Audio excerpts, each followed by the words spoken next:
Bienvenidos a un nuevo episodio de Caminos de Superación con LG. Recuerden suscribirse, darle a la campanita y seguir en sintonía con nosotros.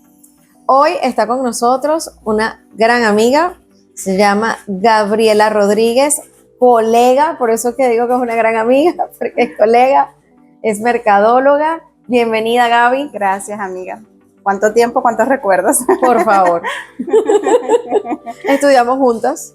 Sí. Gaby tiene una gran historia detrás de ella que contar. Estaremos durante todo este tiempo conversando. Nos acompaña una rica lluvia para limpiar todo lo que tenga que limpiar.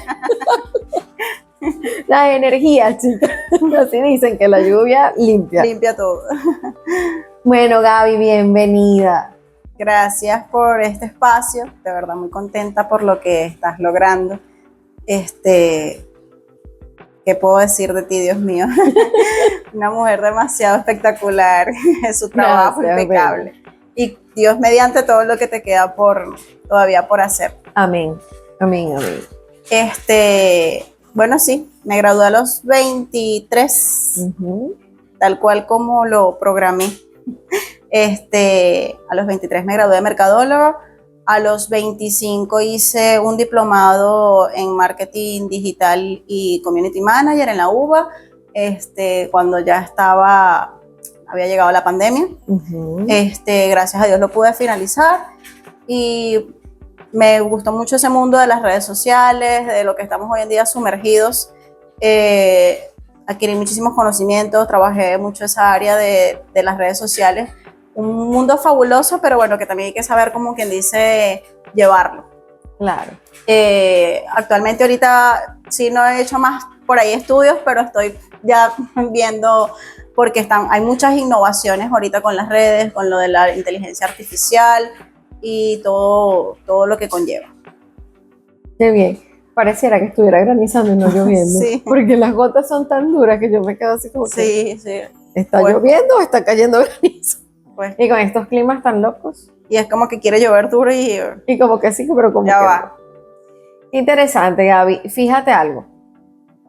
Yo recuerdo que en la universidad yo empecé, yo tengo 2 carreras. Yo estudio mercadeo como segunda carrera. Y ustedes eran unos chamos, unos chamitos. Y ya yo estaba súper metida en la mayor de nuestro, sí. La que más sabía, vamos a hacer esto así, vamos, no, esto es así, ya, o sea, Lourdes casi que se para y daba la clase por el profesor, Dios mío. La experiencia. Creo que una vez lo hice, me acuerdo que ay Dios, una profesora de psicología, la de psicología del color, que ella nos hablaba era de un agua y nosotros decíamos, eso no puede ser. Y me acuerdo que varios de mis compañeros éramos los que estábamos siempre más atrás, o nos sentábamos atrás o nos sentábamos adelante, depende de la intención de la clase. Pero cuando nos sentábamos atrás, los profesores a veces decían, ya vienen estos a criticar lo que estamos haciendo. Porque éramos 3 que normal, ya estábamos en el medio, estábamos trabajando, y a veces te decían unas cosas que tú decías, no puede ser. Pero teníamos, recuerdo, como mucho cariño al profesor, ay, se me fue el nombre ahorita. No, Juan Luis, bueno, eso es otra cosa. Eso es otra cosa. Increíble. No, el que es jovencito trabajaba en Nielsen. Ricardo Azuaje. Ah, Ricardo Azuaje. Sí. Ricardo a mí me enseñó muchísimo, sí. Jovencito, pero trabajaba en Nielsen. Y entonces él tenía un background muy interesante y él agarraba el plan de evaluación, me acuerdo, y lo volteaba y él daba lo que realmente tenía que darle. La práctica. Y era la práctica y de verdad que sacamos muchos conocimientos de él. Yo lo aproveché muchísimo. Y yo creo que casi todos. Había gente que no lo quería nadita. Digo, claro, no lo quieres porque te está dando algo muy actualizado. Sí. Y era muy estricto, era muy rígido en su... Yo le decía que él parecía un muñequito de acción, pero todo el tiempo estaba así. Digo, el soldadito de plomo, muñequito de acción. Entonces él se reía muchísimo. Pero yo aprendí mucho de él. Hoy en día él está en Chile, le va muy bien. Trabajando en Nielsen también, continúa en mercadeo. Y gracias a Dios le va muy, muy bien. Y qué interesante que recuerdo que en esos años... A mí me lo llegaron a decir mucho, no sé a ti. Mercadeo. Ay, pero si ahorita en este país eso no tiene vida. Tal cual. Si eso no tiene campo. Y qué increíble como ahorita todo se une, el marketing con el mercadeo, la economía, o sea, todo está como quien dice enlazado y hoy en día todo es el marketing. Es que ¿Entiendes? O sea, eso todo iba. es el mercadeo. Es que siempre ha sido así. Y ahí sí, es así, las empresas lo entendían. El problema de lo que tenían en ese momento y que hoy muchas continúan en ellos, pero otras han abierto el compás porque han entendido que por ahí es el camino, es que ventas no anda solitario y mercadeo, solitario. Los Juntas dos van de van la mano. juntos. No pueden caminar desunidos porque si no los resultados no son los más óptimos, ni los más eficientes, ni los que la empresa requiere. Entonces, las personas que componemos los departamentos tenemos que entender que mi homólogo que está en el otra área está remando hacia el mismo lado que yo y por ende yo no debo estar chocando, ay, que esa gente de venta, ay, no, es que esa gente de mercadeo. Y al final entender que el marketing digital es una herramienta del mercadeo. Exactamente. Que marketing y mercadeo es lo muchísimo. mismo. Marketing, mercadeo es lo mismo, solo que uno es en inglés y el otro es en español. O sea, exactamente lo mismo. Pero el marketing digital es una herramienta del mercadeo para llegar a más cantidad de personas y evidentemente estar en la actualidad compartiendo información a través de las redes sociales. Pero y de todas las innovaciones que hay en día. Totalmente. O sea, hace poco estábamos hablando de la IA, la utilización de la misma, y yo decía, es que yo no estoy en contra de la IA, a mí me encanta la IA, pero tienes que tener masa gris para poder utilizar la IA. Entonces la gente ahora da prompts milagrosos, o sea, yo te doy un prompt y ese prompt te va a dar todo lo que tú requieres. Mire, compadre, si usted no sabe la terminología, usted no entiende lo que usted está buscando, usted va a ser uno más del montón que va a estar repitiendo lo mismo que muchos, sí. Porque la IA te va a dar una información muy base. Ahora, tú quieres una información mucho más estructurada, tienes que saber del tema. Si no conoces la terminología, si no conoces el porqué de cada cosa, el cómo, el cómo funciona, el qué y el para qué, entonces, y hasta el por qué, entonces no vas a poder organizar la información para que la inteligencia artificial sea tu asistente. Ese al final del día es el trabajo. Que ella sustituya a las personas, tal vez a un asistente personal, pero no te va a sustituir toda la información que el ser humano ha adquirido por experiencia porque ella no la tiene. Todavía no hemos llegado allí, yo no digo que no vayamos a llegar. No vamos a decir que no vamos a llegar. Pero sí. Ahora, Gaby, cuéntame algo. Yo siempre le pregunto a la gente acá, cuando se sientan, ¿cómo fue Gabriela chiquita? ¿Cómo fue Gabriela en su infancia? ¿Fue como su par de terremotos? Como Gaspar y Gael. A veces veo a Gael y digo, Dios, las estoy pagando. Dios mío. No, fíjate que yo de chiquita era muy centrada, era muy tranquila de comportamiento. A los 6, 7 años comencé a practicar ballet, danzas, modelaje, todo en una misma escuela. Y el ballet es una disciplina que te enseña mucho a ser disciplinado, organizado, a llevar la vida, ¿sabes? O sea, con actitud, con calma. Pero sí, ya después, más grandecita, 10, 12, era un poquito rebelde, o sea, contestona. No me le quedaba callada y hasta el día de hoy no me le quedo callada a nadie. Pero era muy tranquila. Claro, tenía un hermano mayor y por muy poca diferencia, mi hermano y yo nos llevamos 1 año y 8 meses, igual como se le llevan Gaspar y Gael. Y entonces te podrás imaginar, yo era la menor, y entonces siempre el hermano menor quiere dominar y hacerse sentir ante el mayor. Y entonces, así tal cual, era yo.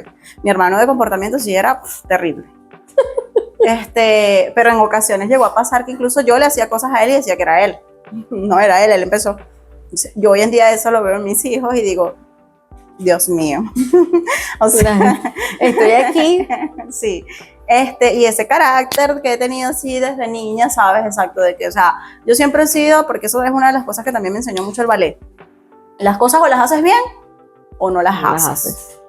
O no las haces. Y te estoy diciendo que, bueno, el ballet Hubo un tiempo de niña que lo tuve que parar, después lo retomé y yo creo que recuerdo que para la universidad yo a veces iba con mis mallas, mis medias panties y muchas profesoras me decían no puedes entrar en malla, tienes que ponerte una franela porque yo hacía ballet de 3 a 6 o de 3 a 5 y entraba al bloque de las 5:20 o 5:10 si más no me equivoco y llegaba todo el tiempo corriendo, o sea, y el ballet te enseña muchas cosas que lo sigues poniendo en práctica para toda la vida. Fue una de las disciplinas que practiqué que lo sigues poniendo en práctica para toda la vida. Te enseña así, o sea, o haces las cosas bien o no las haces, porque tú no vas a ir a bailar en las tablas y lo vas a hacer ahí, tú sabes, como quien dice, sin ganas. No, o sea, tienes que ser espontánea, como nos decía la profesora, dame cara, dame rostro, dame actitud, baila bonito. Entonces así tienes que ver la vida y así tienes que ser en la vida. Entonces recuerdo una infancia muy feliz, era una niña muy tranquila. Era una niña muy tranquila, muy ordenada, siempre lo he sido así y hoy en día lo sigo siendo así. O sea, hoy en día muchas amigas que también son mamás me dicen, ¿cómo haces?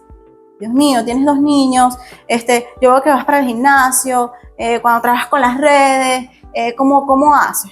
Todo está en la organización. O sea, si tú te organizas, yo, por ejemplo, aquí estoy ya planificando mi día de mañana, que me tengo que parar a las 6:30 de la mañana, los niños van a práctica, después llego, cocino, el niño tiene un concierto, así. O sea, y así voy el día a día. Y como quien dice, ganándole al tiempo.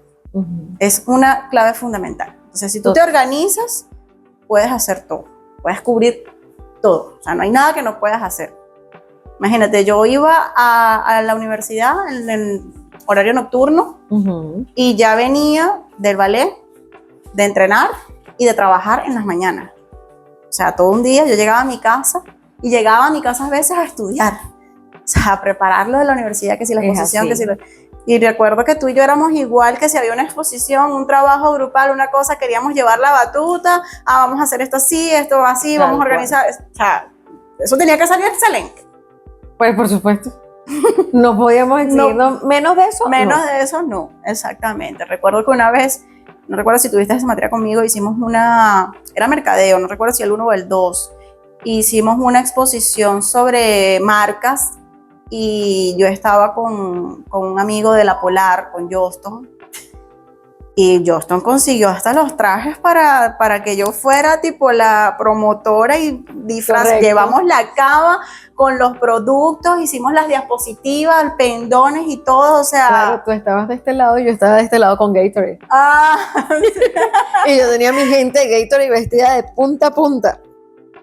Pero son cosas que bueno, que uno las recuerda y dice, valió la pena. Total, hacíamos publicidad para marcas. Gratis. Estábamos practicando. Pues sí. Sí, excelente. De verdad que esa materia fue genial.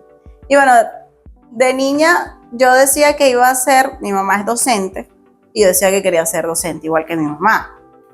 Pero después mi mamá me decía, no, docente, no.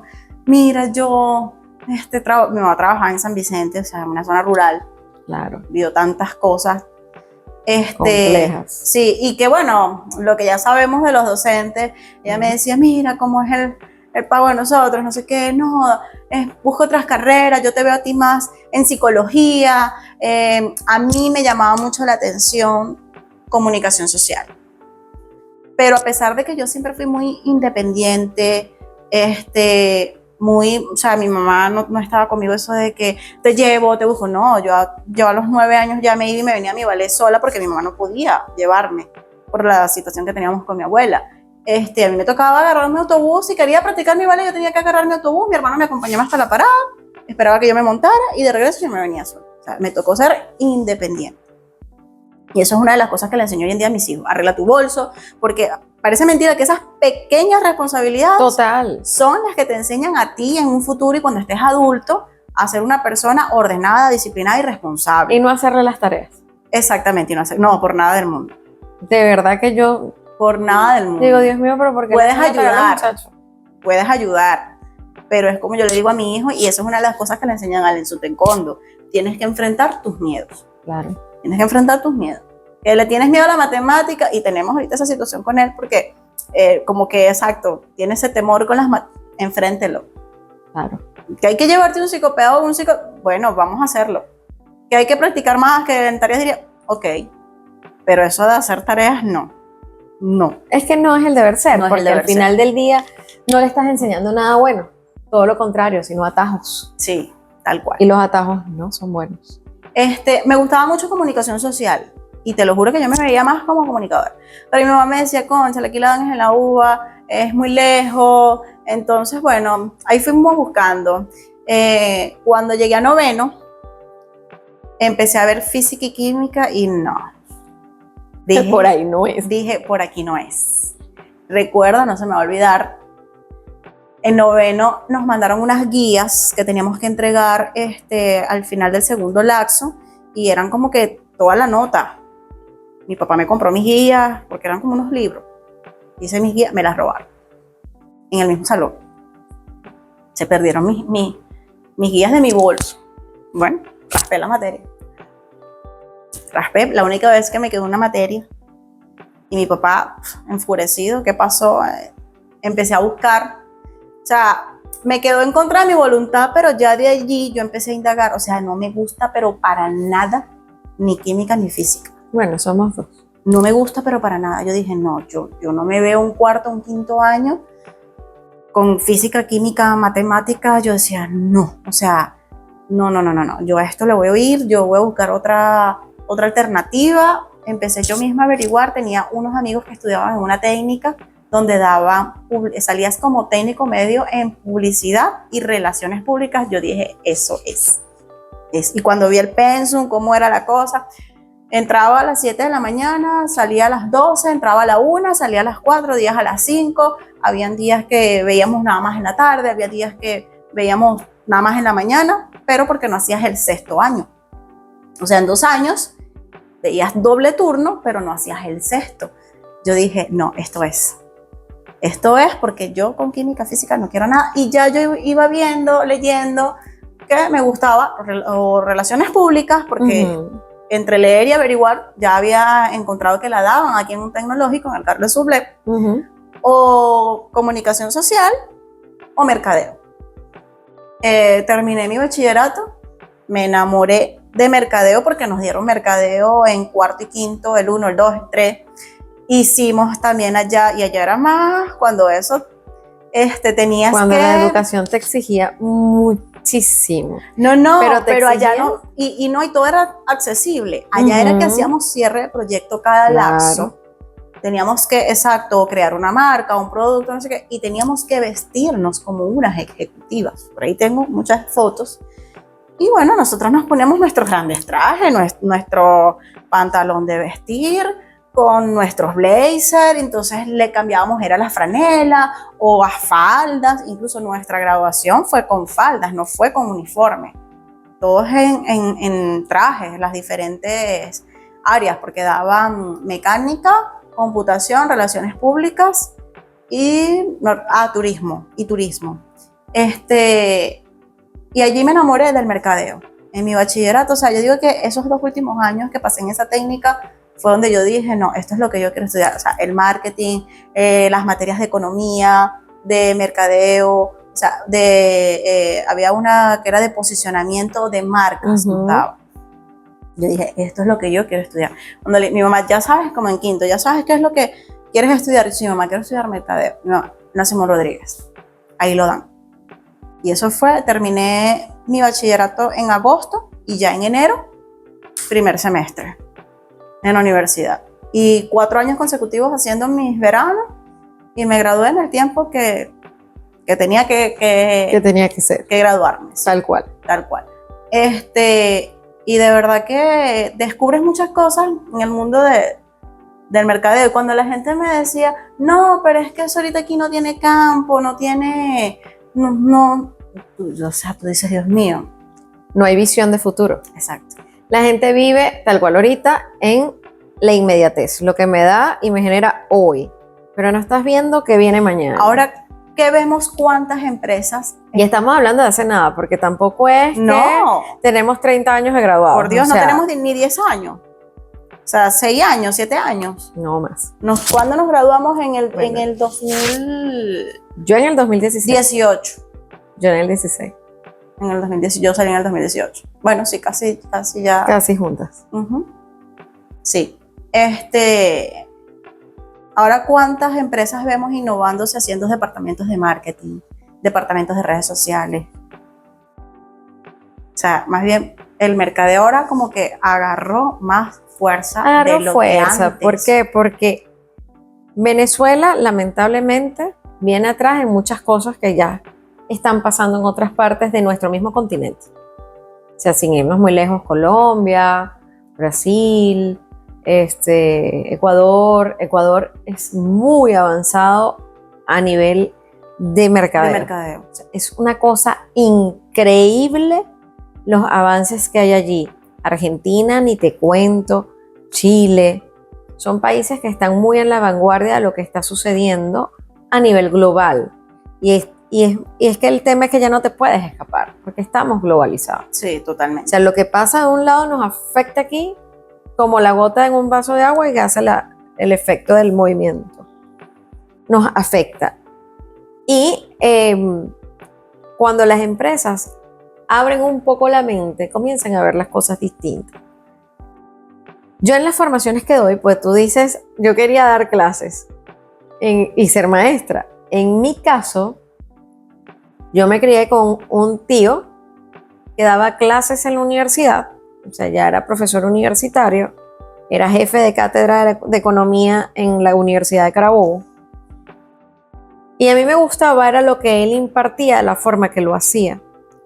Porque él daba también mucha formación a profesionales porque él era consultor, economista, pero era consultor. Y a mí eso me llamaba la atención. Yo entro en ventas porque una gente a la cual hoy quiero mucho y respeto mucho y valoro mucho, me metió en este medio de las ventas. Porque yo, niña fresa, yo veía a Valentina Quintero y yo decía, yo voy a ser la siguiente Valentina Quintero. Voy a viajar por toda Venezuela. No sé qué y tal. Y logré viajar, pero no soy Valentina Quintero. Pero eres Lourdes González. Soy Lourdes González. Y tuve un programa que se llamaba Sigue la ruta con Lourdes González. Ay, yo viajé y todo lo demás.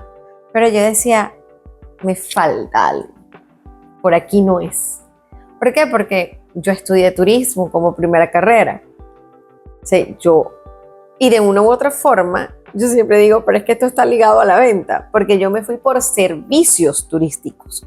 Entonces, vendías los paquetes. Venderle a una gente un hotel allá en Mérida, en el páramo de la Culata. Está más o menos fácil, pero imagínate cuando te tocaba venderle uno allá en Suiza, en un pueblito, donde tú te guiabas era por una revista y le decías, aquí usted se va a quedar. Imagínese usted aquí viendo las montañas con una nievecita linda, y usted le vendía eso. Y el tipo lo compraba. Y comenzabas tú a rezar que el hombre cuando viniera de vuelta viniera feliz, dijera, ¿no? Mira, no, wow, tal cual como en la foto, mejor. O sea, una cosa así. Y yo decía, bueno, pero es que esto sigue siendo, esto es ventas. Es ventas, sí. Y de paso tenías que hacer la publicidad, tenías que armar tú los catálogos de viaje. Estabas haciendo marketing. Por otro lado, trabajar en las Pero es que parece agencias mentira. Y es una increíble. de las cosas que recuerdo que nos decía el profesor Juan Luis en la universidad. El marketing lo vivimos día a día. ¿Cómo es el marketing? De boca a boca. Lo vivimos de día a día y a veces sin darnos cuenta. Por ejemplo, mi esposo en estos días me decía, me parece que la harina María es mejor que la pan. Y mira, 2 kilos vale 0.90, cuando 1 kilo de la pan vale $1. Y esta queda más suave, estás sumergido. Y si te escucha alguien, presta atención a lo que le está diciendo. Y ya ahí le vendiste la marca de otro y... Sí, o sea... Y pasa. Entonces, claro, yo vi eso y decía, me falta algo. Y me empiezan a decir, estudia otra carrera. Y yo digo, bueno, está bien, sí tienes razón, voy a estudiar otra carrera. Y estudio la otra carrera. Y entonces cuando entro en mercadeo, y digo, bueno, pero ¿dónde aceptan la experiencia? Porque ya yo tengo años en el medio, ya yo tenía mucho tiempo trabajando, ya yo tenía rato trabajando para empresas grandes, ya yo había pasado por mercaderista, ya yo había pasado por supervisora de mercaderista, ya había pasado de vendedor junior, había pasado por vendedor senior y ya yo estaba de coordinadora para ese momento. Entonces yo decía, bueno, mentira, ya yo había pasado por coordinación, ya yo estaba en gerencia. Entonces yo decía, bueno, está bien, yo requiero la formalización de lo que yo ahora hago, que no tiene nada que ver con turismo. Trabajo para empresas de consumo masivo, estoy formando equipos y para poder firmar y para poder hacer esto con basamento necesito la titularidad. Pero ¿dónde? Que acepten la experiencia y de paso me hagan la reválida. Y de paso sea relativamente rápido, que no lo fue. Realmente no lo fue, porque el proceso de la reválida fue engorroso, tuve que ir mucho a Caracas porque aquí se perdieron los documentos, me los extraviaron. Después la persona que estaba encargada se fue de reposo. Total que así pasaron como 2 años hasta que yo logro ir a Caracas y me dicen aquí, ¿quieres que esto se agilice? Vete a Caracas. Ah, bueno, hermana mía. Yo fui a Caracas y en menos de 3 meses ya yo tenía la reválida, había visto materias que no tenía que haber visto, había adelantado un poco cosas que no tenía que haber adelantado porque todas me la dieron en acreditación. Y cuando yo por fin logro ver todo, ya estaba montada, por eso es que yo hago el brinco. Por eso es que yo no me gradúo en el 17 ni en el 18, sino en el 16. Y me pude haber graduado antes. Pero por el mismo bochinche de aquí, no lo hago. Porque yo era para estar 2 años en la universidad nada más. Yo lo único que tenía que cursar eran 2 años. Y como me decía la profesora que me hace las reválidas en Caracas, me dice, hija, con el promedio que tú traes y con lo que tú tienes, tú no tienes que ver más nada. O sea, vete directo a tesis. Entonces hubo un momento que ya yo brinqué directo a la tesis. Y me brinqué un montón de cosas porque había cursado cosas que no tenía que cursar.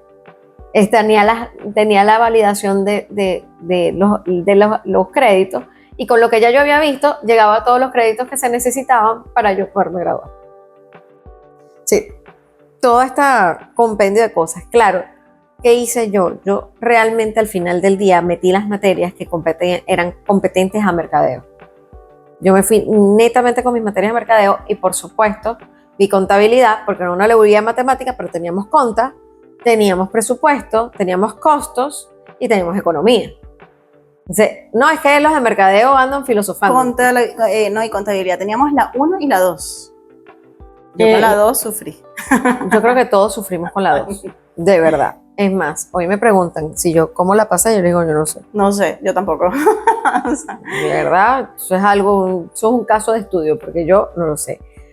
Pero yo recuerdo mucho a la Simón Rodríguez con cariño, porque habían profesores de muy buena edad. Sí. Roxana Díaz, que en paz descanse. Sí. Nosotros lloramos mucho a esa profesora. Era Enea, era candela. Pero yo no he visto una mujer que sepa más de mercadeo que ella. Tal cual. De verdad. La que fue mi tutora de tesis también fue muy buena, aunque yo también tuve a Daniel y también tuve a Juan Luis. Es que ya a mí me tutorearon varias personas. Me tutorió Annie por la parte de investigación. Ella estuvo conmigo todo el proceso del armado de la tesis. Yo creo que sin ella yo no hubiese logrado lo que logré. No hay ni hablar del profesor Juan Luis. Ah, no, bueno, Juan Luis es otra cosa. Juan Luis es el padrino mágico de todos nosotros. ¿Cuánto no aprendimos de él? ¿Cuánta Sí. experiencia? Increíble. Es que a todo le tenía una respuesta, es que no había algo que se le escapara. Es que tú hacías las exposiciones con él y a las exposiciones que tú veías que esos grupos que le faltaban, él no se aguantaba. No, mira, acuérdate que esto es así, así, así, así, no, porque te faltó esto, porque esto... A eso le falta información. Te falta todo esto. O te preparabas o te preparabas. O te preparabas, sí, total. Sí. Yo siento que nosotros fuimos de esas generaciones, de las últimas generaciones, Sí. muy bien formados. Sí. Porque a partir creo que de tu promoción, se fueron muchos profesores. Eso me enteré después. Yo también. Que al siguiente año empezaron a faltar ya, que vino la decadencia total. Sí, de muchos y aquí el llamado es a que rescaten el valor en la universidad, porque nuestra carrera es un baluarte y de bonita. paso es una carrera de futuro. Sabes que a nosotros los mercadólogos siempre nos preguntan o que si somos abogados, si somos psicólogos o si somos periodistas. Yo no entiendo por qué lo confunden, porque, bueno, nosotros lo sabemos porque fuimos quienes lo estudiamos, ¿no? El que no lo estudió no lo sabe. Pero son carreras tan diferentes, o sea, tan distintas. Total. tan Pero la gente distintas. no lo sabe, la gente cree que el arte de conversar, hablar y comunicar es todo lo mismo. Y no es así. El periodista tiene una formación bien específica y bien concreta hacia dónde va y cómo es su canal de comunicación. Ellos realmente son los expertos de comunicar, bien sean noticias, novedades. Y lo que pasa es que ellos también tienen dentro de su carrera, ven una parte de mercadeo. Sí, es mercadeo lo que ven. Sí, unas materias. Pero ellos no son mercadólogos, ellos son periodistas. Pero ellos tienen que vender su trabajo y evidentemente tienen que saberlo promover, porque por lo general ellos son agentes libres. Y cuando tú eres un agente libre, que eres contratado, no eres fijo en una nómina, te dicen tienes que vender tu espacio de programa. Entonces, ¿cómo ellos van a hacer para vender un espacio de programa si no tienen ni idea de cómo hacerlo?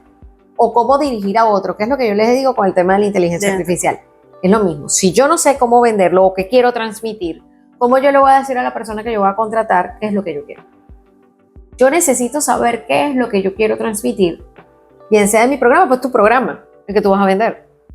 Bien sea porque es radio, plataformas digitales, llámese la que sea. O televisión. O televisión. Y no vamos a hablar que si es que en la línea, no, televisión. Televisión. O sea, ¿qué es lo que tú quieres transmitir? ¿De qué forma? ¿De qué manera? ¿Y cómo lo vas a ir a vender? Y cuando tú vas a buscar los patrocinantes, que yo creo que es la parte más dura del periodista. Y bueno, pero ya me están haciendo señas, sí, porque parte de mi equipo es periodista. Entonces, claro, ella es mi productora y para mí es perfecto porque ella sabe cómo transmitir, cómo llegar, qué es lo que hay que mostrar. Yo sé cuál es mi producto y de qué se trata y cómo vamos.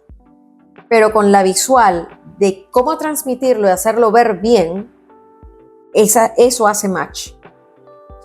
¿Qué sucede? La gente no lo sabe y como ahora las empresas dicen, comunicación social, mercadeo o carrera fin. ¿Qué es lo que quieres tú? Porque si tú estás buscando un mercadólogo, no puedes buscar un periodista, porque son dos perfiles totalmente distintos. Ah, no, pero como yo quiero que me haga el copy, el periodista habla perfecto, me redacta perfecto, habla bonito. Y lo que la gente todavía no ha entendido es que es un equipo de trabajo. Es un equipo, o sea, una persona no te puede mover la empresa. Exacto. Entonces quieren, si contratan al periodista, quieren que el periodista sea el community, sea el community, sea la modelo, porque lo he visto. Claro. O sea, ese es un tema muy importante y lo veo a diario. Cómo hasta pequeños negocios agarran a sus mismos trabajadores para ponerlos a hacer el trabajo del community o de la imagen. En cierta parte es aceptable porque, bueno, que vamos a hablar que hay contenidos que son graciosos por meme, pero hay otros que te ponen a vender. Hace poco hablaba con una amiga que trabaja para una venta de cerámicas y ella hace la promoción. Entonces yo digo, ajá, mira, ven acá, y en tu sueldo te colocan un extra por eso, porque, o sea, lo ponen en TikTok, en Instagram, y la cuenta tiene ya más de 30,000 seguidores. O sea, eres la imagen que se está proyectando en esas plataformas. ¿No? ¿Y cuánto te pagan? Bueno, no, ni hablar. A lo mejor no lo decimos, pues. O sea, ya, y se lo dije, o sea, ya va, reacciona. Tú te estás dejando exponer tu imagen en las redes sociales y no, o sea, ¿cuál es el beneficio? ¿Cuál es el beneficio? Bueno, es que es más de lo que estamos viendo a diario. Mira, tienes ese caso como tienes el caso de, no importa que lo haga él porque él es bien chistoso para ti, que eres el dueño del negocio y te parece que el empleado es gracioso. Exacto. Las redes sociales no es nada más de hacer un chiste, porque depende de lo que tú quieras proyectar y lo que quieras lograr es el resultado de tu negocio. Entonces quiero al chistoso que me haga contenido serio, pero que se vea chistoso. Él no es Emilio Lovera. Porque para hacer contenido inteligente, de humor, hay que estudiar. No, y de ahí recuerdo una frase de uno de los profesores de la universidad, pero no recuerdo ahorita exactamente de cuál, creo que era de Juan Luis o de la profesora Roxana. Lo que no emociona, no vende. Roxana. Lo que no emociona, Era Roxana. no vende. Y es así. Sí, entonces la gente, los clientes o las personas deben cuidarse de algo que para mí es clave. Y cuando doy formación, lo digo. Y a veces cae muy bien, como a veces cae muy mal. Si usted no tiene buena imagen, buena presencia, y no la que usted cree, es la correcta. No es la que dice el manual de mi espejo, Sí. es la que dice el manual de Carreño, por decirlo así como decía mi abuela. Ay, eso no lo hemos visto en el manual de Carreño. Y nosotros nos reíamos mucho. Pero son los códigos de vestimenta. Y de paso, no habla bien, usted no puede salir en cámaras. Porque una cosa es que usted se meta en un personaje para hablar feo. Y la gente va a entender detrás de la cámara el mensaje. ¿Por qué? Porque hoy estamos viendo, hoy en día, porque que el jefe dice, dale tú porque tú eres el chistoso. Y habla mal, se atropella, pronuncia mal y la gente sabe que no es que habla muy bien y está haciendo un chiste de eso. Es que está haciendo un chiste de una persona que habla así y entonces eso puede caer hasta en lo peyorativo de decir, ellos se burlan de esa persona. Sí. O sea, hay que tener mucho cuidado cómo comunicarse, qué transmitir, de qué manera transmitirlo, de qué forma lo voy a proyectar, porque también entonces calza la imagen de tu negocio.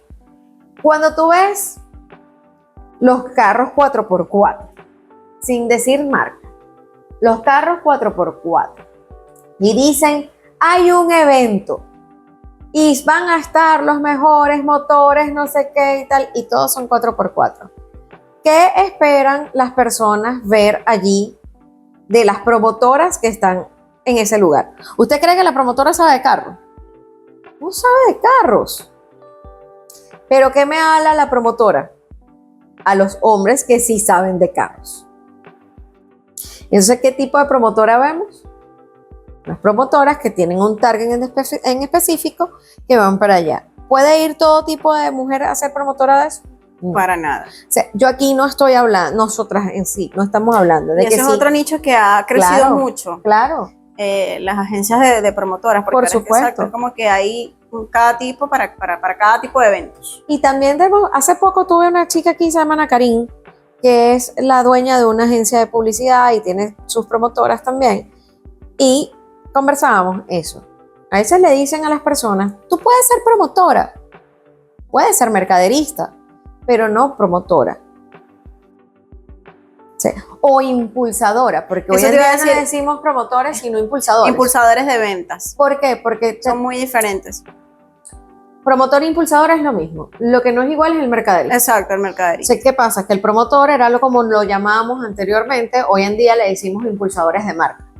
Porque lo que queremos es que impulsen una marca y lo proyecten. El producto. El promotor, obviamente, lo promoví. O sea, te agarro el cuaderno y te digo, en este punto, la impulsadora tiene un poco más de proyección. Se supone que debe conocer bien la marca, debe conversar con el cliente, argumentarle, hablarle un poco del precio, dónde encontrarlo, cómo referirse. Tiene un poco más de preparación, que es lo que hacíamos antes con los promotores, que simplemente se encargaban hasta de volantear. Pero hoy en día estas impulsadoras tienen unos perfiles. Y entonces a veces le decimos a los muchachos, pero es que tú puedes ser impulsadora, trabaja impulsador.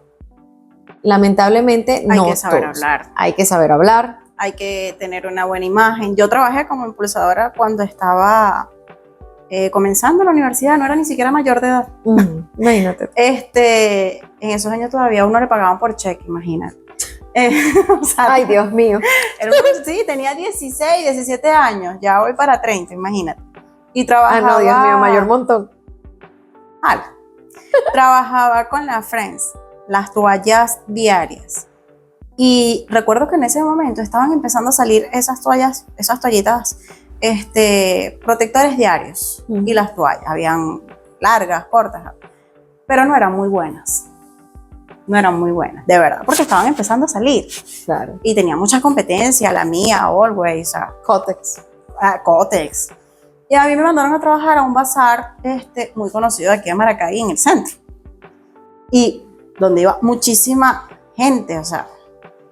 Y todo está en cómo tú vendas el producto. O sea, cuando la que era mi jefa me lo decía, tú siéntete como que si la marca es tuya. Y no, si, o sea, tú lo usas todos los días. Y está comprobado que... Y yo tenía un mostrador, una carpetica, toca la textura, mira las alitas, no sé qué. O sea, mira, a veces la gente llegaba por un perfume y se llevaban sus toallas. Es eso, pero ese es el trabajo del impulsador. Es como dicen, la práctica a veces es más que la...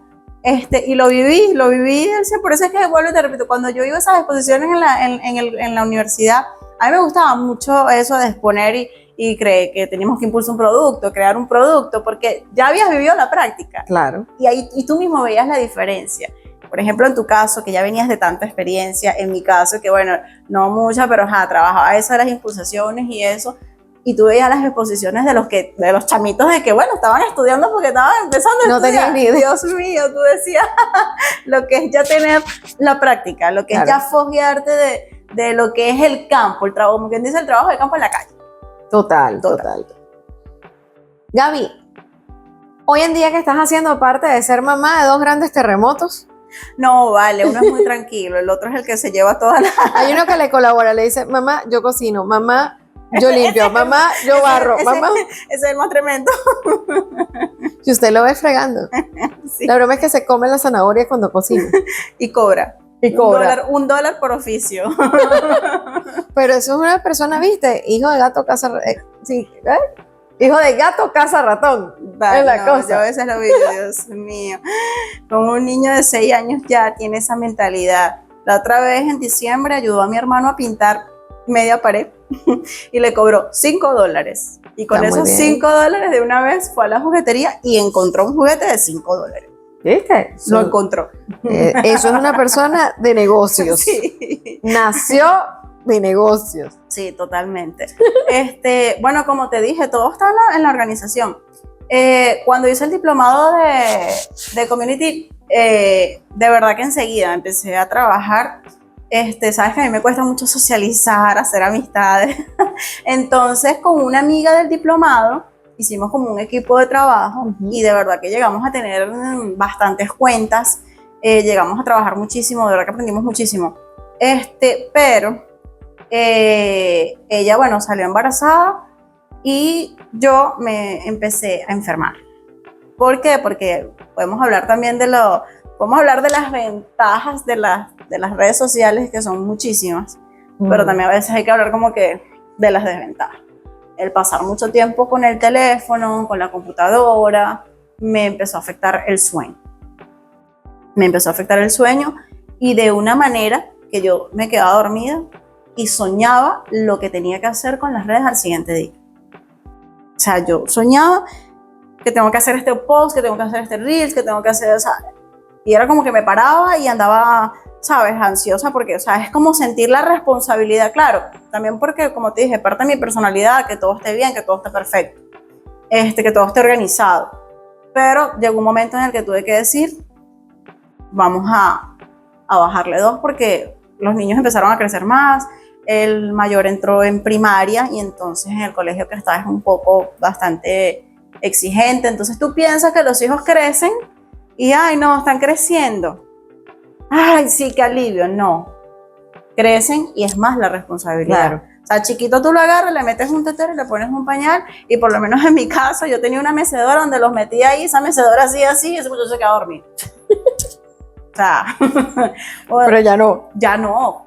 Ya el muchacho demanda más de que quiere una actividad, de que el colegio le mandaron una exposición, un trabajo, una maqueta, una prueba y un taller. Y tú dices, wow, o sea, o te sientas, o bueno, tiene que ir a tareas dirigidas, bueno, tiene que ir a la disciplina, entonces es buscarlos, y, ¿sabes? Todo empieza ya más.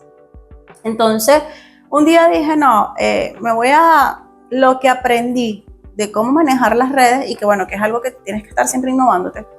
Voy a vender suplementos deportivos porque bueno, estoy en el gimnasio todos los días. Y mira, pues me fue muy bien. En el gimnasio se empezó a regar la voz Gaby viene suplemento, Gaby viene creatina, Gaby... Y me fue súper bien. Pero se pusieron a valer los envíos. Pequeño detalle. Y entonces, después un día también pensé, porque yo digo que uno tiene que ir, así como tú, buscando, innovando. Sí. Yo estoy en el gimnasio, conozco tanta gente, tantas amigas. Bueno, vamos a vender ropa deportiva. Creé mi propia cuenta y eso es lo bueno. No necesito a alguien que me gestione la cuenta, ni cómo crear un WhatsApp Business, ni nada de eso, porque todo eso lo sé. Creé mi WhatsApp Business, creé mi cuenta, y empecé a vender ropa por encargos, o sea, por encargos en el sentido de que tú buscas en la página, me dices, quiero esto, bueno, ok, yo te lo traigo. Y traigo ropa deportiva, ropa casual, voy variando, oversize, no sé qué. ¿Y cuál es donde dice mi mayor clientela? En el gimnasio. Voy, entreno y entrego. O sea, es como te digo, cuando uno es mamá, ya tú empiezas a ver la vida de otra manera. Claro. Y buscas, porque eso es una batalla. ¿Cómo ser mamá? Ser productiva, no sentirme la ama de casa que está metida en la casa pegando 4 gritos, despeinada, descuidada. Eso es algo que yo le digo a mis amigas y a todo el mundo. O sea, ¿es difícil? Sí. ¿Es fácil? No. No es fácil, pero sí puedes. Claro. O sea, si tú te organizas, no tienes por qué esa típica mamá que va a estar metida en la casa, despeinada, desarreglada, y no. O sea, mi día comienza a las 5:20 de la mañana y termina a las 9 de la noche. Y en ese lapso de ese tiempo, hago muchísimas cosas. Entonces yo digo, o sea, ¿que podemos ser mamá y podemos ser productivas? 100%, o sea, claro que sí. O sea, claro, está la otra parte. Yo salgo embarazada cuando iba a defender mi tesis, o sea, la estaba haciendo. Incluso la defendí cuando el niño tenía 6 meses, el mayor. Imagínate. Salgo de mi tesis, me gradúo, chévere, defiendo mi tesis. Claro, el mayor me lo hizo porque él era muy tranquilo. Me dejaba en las tardes cuando lo dormía, yo me ponía a hacer mi tesis, a estudiar, todo eso. Y yo dije, bueno, voy a esperar que Gaspar esté un poquito más grande y me gustaría trabajar en el área de empresas y todo eso de mercadeo. Salí embarazada del otro. Pequeño detalle. Ya no eran uno, eran 2. Y casi que parecían morochos. O sea, hubo un tiempo que daba tetero y pañales por 2. Porque cuando Gael nace, Gaspar tenía 1 año y 8 meses. O sea, imagínate, cuando salgo embarazada, Gaspar estaba cumpliendo 1 año. Incluso me enteré que estaba embarazada del otro en el cumpleaños, del primer cumpleaños de Gaspar. Ah, ok. Me fui a comer algo y yo dije, no, esto no es normal. Al siguiente día fui y me hice un eco, embarazo. Pero es una bendición. O sea, de verdad que ha sido muy bonito verlos a los 2 creciendo, a pesar de que pelean mucho. Son varones y bueno, la dinámica es... No, y que son totalmente diferentes. Sí, amigas. Son increíblemente diferentes. Y los saco cada vez que los veo un disfraz. Hay gente que los ve y me dice, son morochos, son gemelos. Una cosa es que se parezcan físicamente, pero en personalidad pero no son sé si será porque yo soy su mamá. Obvio. Y yo los veo muy diferentes. Es eso. ¿Me entiendes? Porque Gaspar es morenito y pelito así, y el otro es más claro, incluso cuando nació era muy blanquito, pelo liso. Que físicamente sí, o sea, tienen rasgos muy parecidos, sí, pero de personalidad, o sea, son... Por eso te digo, cada vez que yo los veo disfrazados, yo digo, son tan distintos, porque ves lo que escogen, y son ambigüedad. O sea, son totalmente... Mira, Gaspar es un niño súper noble, todo es paz y amor, o sea, con todo el mundo quiere hacer amistad, todos son amigos, todo es bueno, o sea, él no es nada. Y cuando lo veo en su taekwondo digo, wow, qué cosas que él escogió, esa disciplina, él fue quien la descubrió y quien dijo, yo quiero hacer esto. Y cuando lo veo pateando así, yo digo, pero es tan distinto a lo que es su personalidad. En cambio, Gael, o sea, Gael es agresivo en el sentido de que, ¿sabes? Él siempre anda así, enérgico, es súper espontáneo, es súper pilas. Mucha gente dice, pero mira, se lleva por una morena al hermano, o sea, y Gaspar dice algo y él, o sea, tú hablas con Gael y él te entabla una conversación y es como que sí, ¿sabes? O sea, yo sobraba en eso, yo lo sé, yo no sé qué y tal, y camina así, o sea, y tú dices, no, o sea, son 2 polos opuestos. A uno le gusta el arroz y al otro le gusta la pasta. Uno come arroz, el otro come pasta. A uno le gusta el atún, a mí me gusta el pollo. Son dos polos opuestos. Y o sea, es totalmente diferente. Entonces, pero cuando tienes dos varones, es muy diferente. Por ejemplo, en mi caso, que yo crecí con un varón, éramos hembra y varón. Y yo lo digo, o sea, ser mamá de varones es diferente. Es como que quieres consentirlos, mimarlos, son mis hijos, pero también tienes que, ¿sabes?, poner carácter y hacerte, porque si no, o sea, quieren jugar a la pelota. Pero yo creo que eso parte con los dos sexos, o sea, tanto niña como niño, porque si a la niña no le pones carácter, al final del día también te brinca y te da la vuelta, ¿no? ¿Quién se parece Pero la más al niña es papá? más manipulable, porque yo fui niña y yo era más manipulable. Aquí éramos 12 mujeres, oíste, somos. Wow. Nosotras somos 12 mujeres. Y no hermanas, primas. Pero la locura. O sea, 12 primas de locura. O sea, cada una con un carácter distinto, una más volátil, otra menos volátil, una más rebelde, otra. Había una que decía, bueno, después de un gusto, un buen susto, que me pegue. Le decía así a mi tío. O sea, en cambio yo, que me regañaran, que me dijeran, no, a mí no me gusta que me regañen. A mí no me gusta que me estén diciendo mucho las cosas. Así es, Gael. Entonces yo me portaba bien. Dice, si dicen que no, es no. Si me dicen que sí, qué chévere. Me podía molestar, pero me quedaba renegando ahí en mi cuarto tranquila sin que me estuvieran... ¿Tú sabes qué me da risa de Gael? Que tú lo ves, que él agarró eso y lo tumbó. Y le dices, Gael, no hagas eso porque esto te estoy viendo. Yo no fui. ¿Y por qué me vas a regañar? No me regañes. Ah, descarado, de paso. O sea, si tú dices así como que... Y le digo, o sea, Gael, te estoy viendo. Pero, y es que se pone fúrico. No, hombre, pues, sí, todo yo, Gael. Pero Gael... Ah, Gaby, cuéntame algo. ¿Quién se parece más a su papá? Según tú. Porque si estuviera aquí, No, mira, Gaspar nos dice que... no, y es lo que la gente se ríe. Gaspar, el niño, físicamente, o sea, la gente lo ve y dice, tú no hiciste nada. Ese niño es igualito a su papá. Y sí, es exacto a su papá. El color, el cabello, todo. Pero él tiene muchas cosas de mí en su personalidad. Gael se parece más físicamente a mí, pero también tiene muchas cosas del papá, aunque a veces el papá me dice, eres tú. Ahí tienes. Igualito a ti. Y lo que me da risa es que mucha gente piensa y me dice, no, tu esposo tiene un carácter. No, tu esposo debe tener un carácter. Y yo digo, Dios mío, si la gente supiera. Que la del carácter soy yo.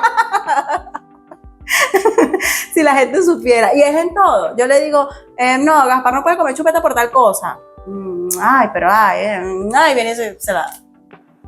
Gaby, O sea, es el que más consciente y el más complaciente. qué increíble, ¿no? Sí, entonces, ¿sabes? No la mamá, a veces la mala.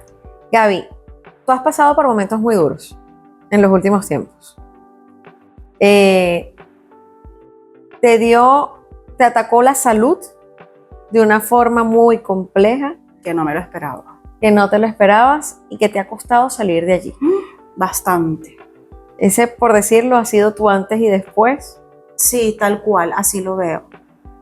Y de eso aprendí tantas cosas. Y una de ellas es que, por ejemplo, exacto, mi personalidad ha sido, fíjate, imagínate cuántos años tenemos conociéndonos, nos conocimos en la universidad.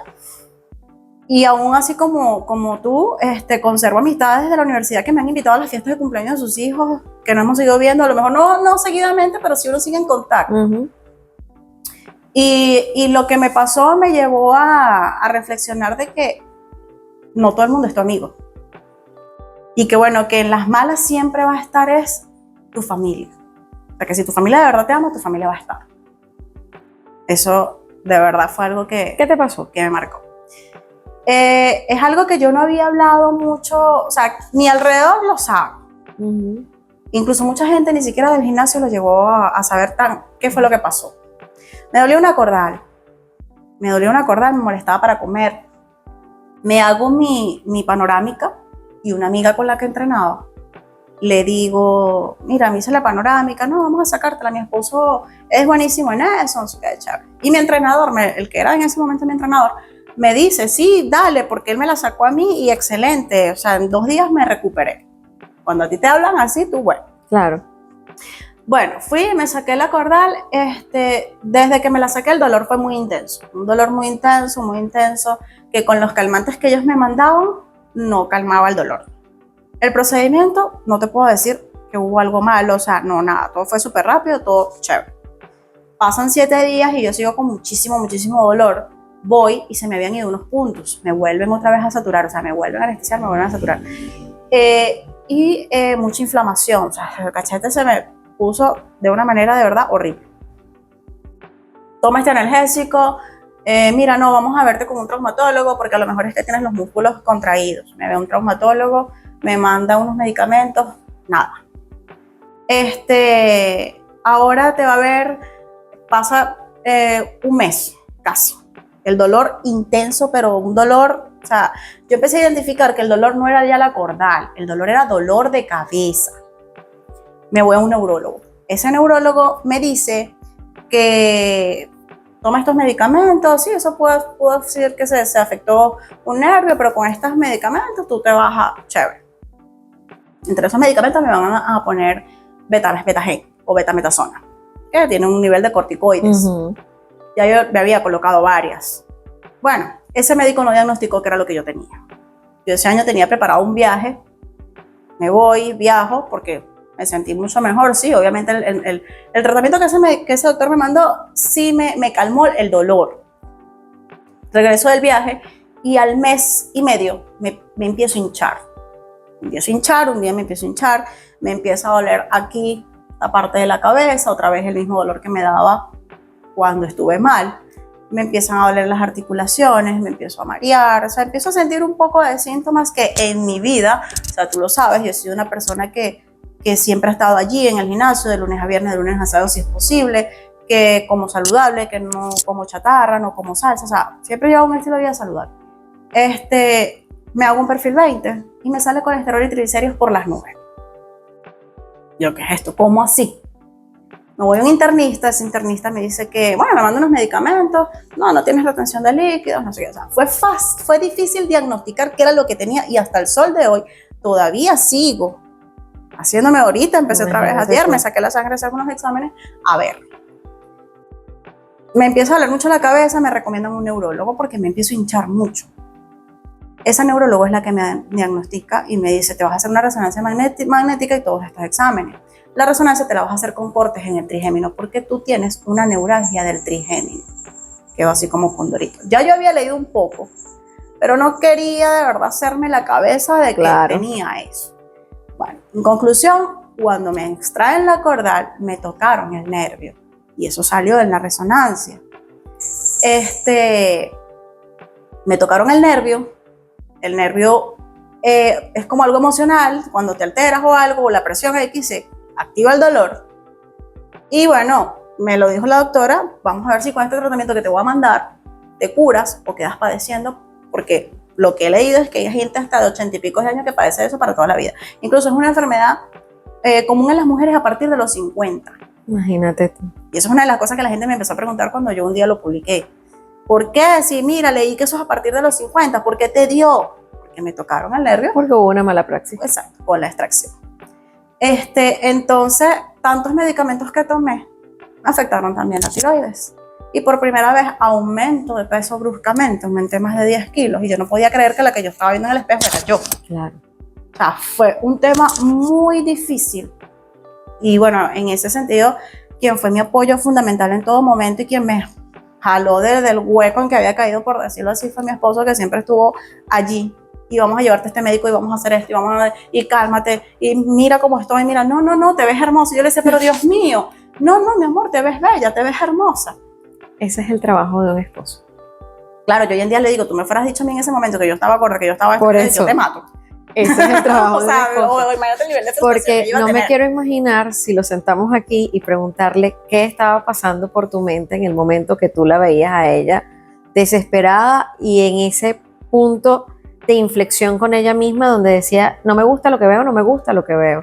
yo imagino que su nivel de desesperación y angustia. Y en estos días yo le también. decía, tú no me entiendes. ¿Cómo que no te entiendo? Si yo he estado contigo, si yo te compro. Ya va, o sea, entiéndeme en este sentido.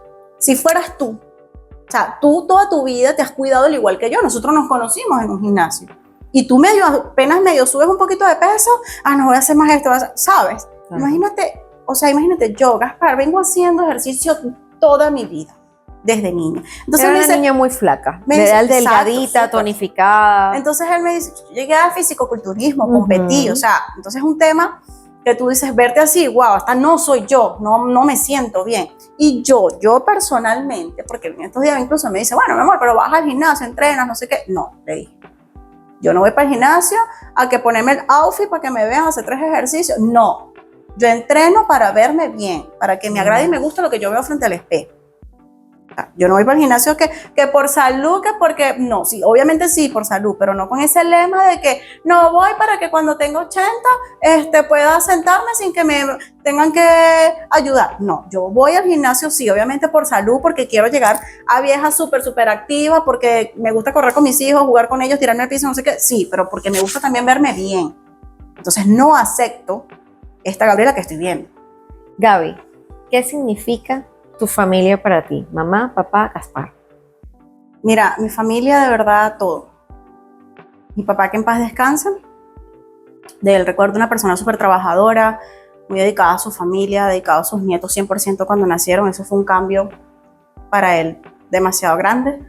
Mis hijos lo recuerdan como ese abuelo amoroso, ese abuelo consentidor, ese abuelo que por ellos todo. Y preguntan que cuándo su abuelo va a bajar del cielo. Imagínate. Mi mamá, mi apoyo, mi guía. Mi mamá es una persona súper noble. Yo creo que saqué mucho de ella eso de hacer tantas amistades, de conservar amistades. Mi mamá, imagínate, conserva todavía amistades de cuando el liceo, imagínate. Y ya va para 60 este año. Y Gaspar, bueno, Gaspar de verdad que es un excelente padre. Gaspar es un papá que si tiene que cocinar, llevar, buscar, él lo hace. De verdad. Hemos sabido, como quien dice, no ha sido fácil, ningún matrimonio es fácil, como lo dicen. El matrimonio no es fácil, el divorcio tampoco. Pero ha sido ensayo y error. Lo bueno es que él ha aprendido a escuchar, y yo también he aprendido a escuchar, porque mucha gente cree que es Gaspar el que tiene súper carácter, que es rudo, y no. A veces pasa que la más ruda soy yo. Pero con lo que pasó en mi situación de salud, yo aprendí que la familia es la que siempre va a estar ahí, te va a apoyar y no te va a abandonar. Y hoy en día tenemos ese lema, o sea, familia es familia y somos familia y tenemos que estar juntos y todos los días en pro de lo mejor para nuestros hijos. Mira, las malas praxis médicas, gracias a Dios en tu caso, se pudo resolver y no pasó a mayores. Muchas amistades me decían eso, ¿y si te fueras matado? ¿Y si fuera pasado peor? Y bueno, yo ya no quiero ni pensar. Tocar el trigémino. No, si lo lees, y a ustedes que nos ven, si lo buscas y lo lees, o sea, es fuerte. Es muy por fuerte. una cordal, tocar el nervio trigémino y desatar todo un torbellino de situaciones, sí, al punto de afectar a la tiroides, de ser una mujer delgada que luego practicó fisicoculturismo, deportista, pasar a una situación donde se vio obesa, pero no por ella, no, sino porque la cantidad de medicamentos fueron demasiados. Y toda una cantidad de situaciones la llevaron a y estar un tema en un que peso no que toqué, no conoces. la imprudencia. Por supuesto. Viví tantas imprudencias. ¿Por qué estás tan gorda? ¿Qué te No, pasó? mi cara, porque mi cara fue lo que más cambió. Claro. Entonces, yo veía y eso le decía a mi esposo en estos días, que yo veo la reacción de la gente cuando me ve. Y wow, no saben lo mal que te pueden hacer sentir. Y que eso afecta porque tú no sabes en qué estado estás tú del proceso, en qué estadio. Y si tú estás en esa fase donde estás en negación y estás en la depresión, eso te deprime más, te golpea más. Muchísimo, eso te tira, Entonces, como te dije, un hueco. Hace poco lo dije en otra entrevista, esa no es su problema. Sí. Sea humano y sea empático, porque Empatía. Las personas están pasando por su proceso y todos en algún momento pasamos por un proceso. Y cuando se llega a estos niveles de imprudencia, se puede hacer mucho daño. Y después decir, pero fui yo, claro, fuiste tú. Y la gente no se responsabiliza. A veces preguntar está de más, porque si usted no va a ayudar, no pregunte. No pregunte. Y decirle a una persona, ay, pero qué cambiada estás, o qué gorda estás. Ay, pero mira, ¿qué te pasó? Déjate el gimnasio. ¿De verdad? O sea, no.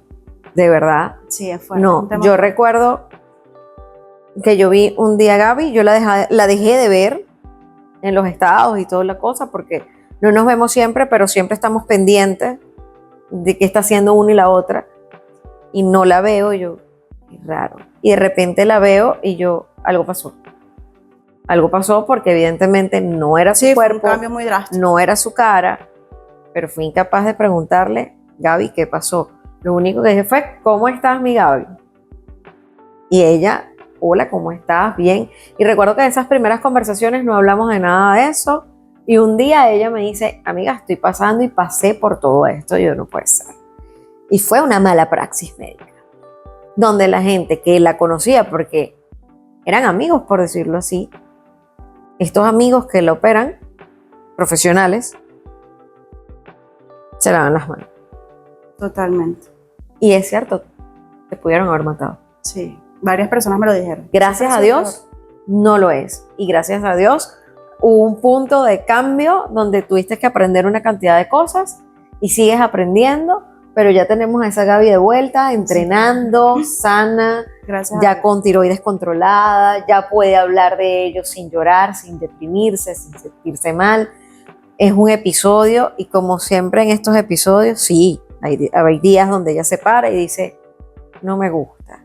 Todavía lo vivo, pero ya. Por eso te digo, pero ya vas en ese proceso, sí, total, de salida. Y tienes una familia hermosa que te acompaña, ya sabes quiénes somos tus amigos que te acompañamos. Bien sea por texto, bien sea para darle una palabra de aliento o allí físicamente con ella. Yo recuerdo que cuando ella me contó todo eso, le dije, ¿por qué tú no avisaste? ¿Pero por qué tú no dijiste? Porque a veces cuando estamos en esos procesos nos bloqueamos de las personas. No queremos ni hablar. Y es válido. No queremos ni hablar. Y es válido. Lo importante es que hoy estás acá y ya sonríes y sí. Eso me agrada. Y que estás entrenando sabroso otra vez. Espectacular. Y ya sin molestia, gracias a Dios. Yo de esta forma me despido de este episodio. Gracias por acompañarnos. Gracias Gaby, a ti por la invitación. Gracias a ti. Te dejo la cámara para que te despidas de tu gente. No, de verdad, un placer haber estado aquí, deseándote el mayor de los éxitos. Tú eres una mujer exitosa, de verdad. Uf, yo recuerdo que de Lourdes, en la universidad aprendíamos de los profesores y aprendíamos de Lourdes. Y gracias de verdad por abrirme tu espacio y por abrirme tu casa. Gracias a ti, mi Gaby. Chau.